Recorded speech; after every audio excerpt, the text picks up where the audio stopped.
Ladies and gentlemen, Tactical Advance here, and welcome to a Star Citizen update. Now, over the past couple of weeks, not a massive amount happening actually in-game. There's been a few issues. Obviously, patch 1.1.1 was released. Quite a few issues with that. I think there's some stability issues on the server side, not necessarily in-engine, which is partially resolved now. It's a lot better, but I think that's going to be an ongoing task for them. One of the causes of the issues they had was probably related to the influx of sign-ups they got over PAX South. RSI have announced that there will be a MISC Hull Series sale on Friday the 24th. The choices you've actually got, you've got a Hull A, B, C, D and E.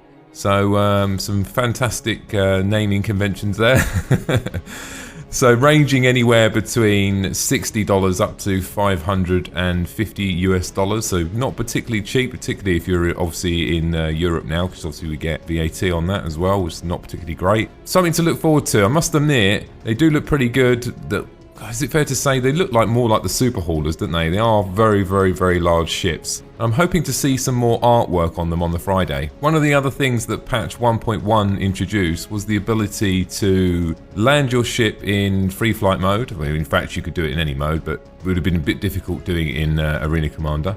Landing in free flight mode, and you can actually get into the other gunner seats inside of the ships. I think what they've done is just added the capability to sit in the seat and fire the guns, but there's no actual way to two players to join in a game in a multi-crew scenario, but that'll be coming in later patches. One of the things I haven't spoke about before actually is the REC system.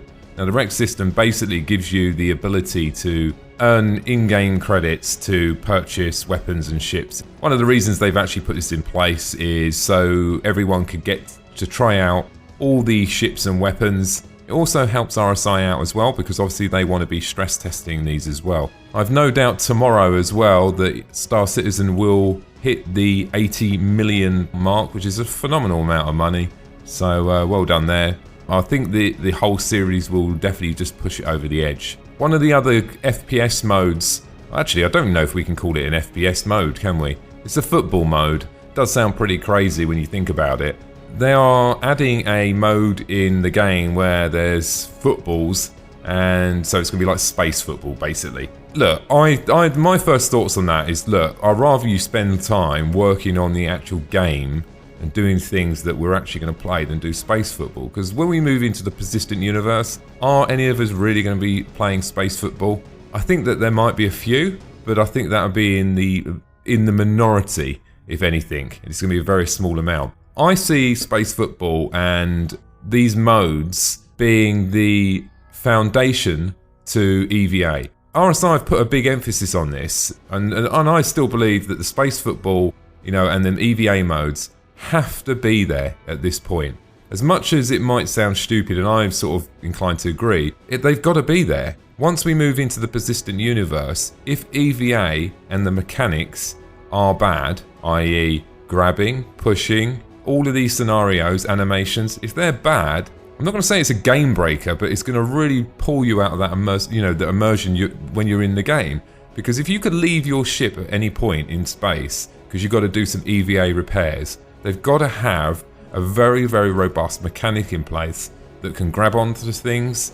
The character models look good. You can push away. So the introduction for these modes is really defining how that's actually going to be in the persistent universe. So if you look at it like that, you've got to have it. If you want to have a very, very good EVA experience once we go into the PU, it's a good thing to do. So coming up in patch 1.1.2, we will have tutorials on the game. That'd be the first encounter we actually have with AI as well. So that's going to be really interesting. I don't know what the fidelity and the completion level of these AI are going to be, but that's going to be interesting to see. Now, I'm sort of slightly surprised about this, because in the very early stages of the 10th of the Chairman, I think it was episode, I can't remember what episode, it was around maybe the 10 or 20 or something like that, Chris did actually say that we wouldn't be having tutorials. But I think, and I've realised this as well after playing Elite Dangerous, that you go into that game, you don't know what you're doing, it's not necessarily friendly for new players. If it was me and I played Elite Dangerous, I'll be thinking we have to have tutorials here, because it's going to make it very difficult to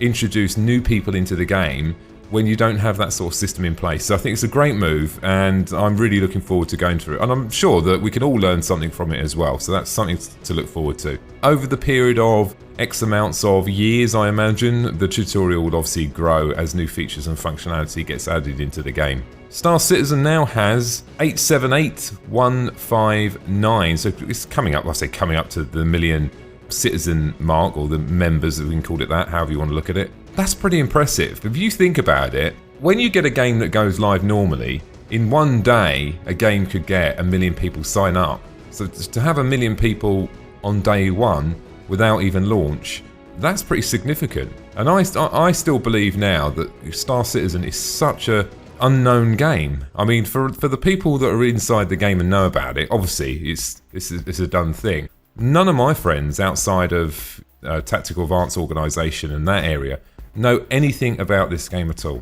Totally oblivious. I mean, half of them are actual gamers. So I think that there's going to be a massive influx. I think once the game actually goes live, is 1 million people in one day an unbelievable thing? I don't think so at all. I mean, Grand Theft Auto did 1 million in one day. I can't see why Star Citizen could do the same thing. And I think, if anything, graphically it's better. Can't say gameplay. From what I've seen so far, I can say that if they continue on the road that they're going, I think that it'd be an absolute awesome game. And I'm expecting Star Citizen to achieve phenomenal amounts of people. So the FPS module looks like there's probably going to be a bit of a delay on that. I wanted to talk about this in other videos, and it's more about the sort of anticipation of a patch release. So if you know a patch is coming live, let's say on Friday, and it's delayed, and let's say it's relatively significant, it adds 3 new ships. Now I understand on the RSI point of view, they're under pressure to get that out the door, and what they're thinking is we're in beta, we're going to deliver the content, and if we get to Friday and there's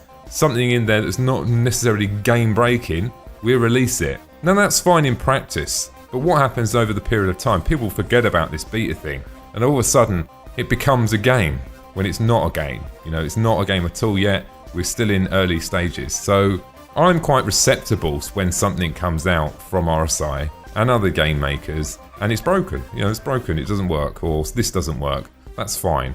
Now, I'm not disagreeing and saying, you know, you could improve the QA process, but there's some things that you can't physically QA and test. And one of the good examples was the physical load amount. You can load, obviously, the game up to some point, but you can't always cover every angle that an actual player will do. So you're always going to have an element of risk there when you launch a new patch. So the moral of the story is, you know, just keep in mind when these patches come out and these releases come out, there will be bugs. So looking at the FPS delay, for them to actually delay it, I think there's a very good reason. Because what we've seen in the past, you know, we had releases where there's been some small issues and they've identified them in the actual patch notes. So I'm expecting for them to have some issues, or they might be waiting on some assets, maybe around the character models or the mocap aspect. So I've no doubt it's going to be absolutely brilliant anyway. So I'm looking forward to that. One of the other hot topics that has been talked about over the past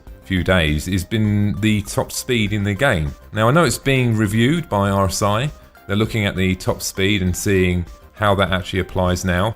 Because obviously once we move into we're in 64-bit precision already, but we're not physically utilizing beneficial factors of 64-bit precision. We're still on the smaller map sizes. I think once them larger map sizes get introduced into the game, and I suppose after that, once we get into sort of the PU aspect of it, I'm sure that there will be some recalculations of the top speed.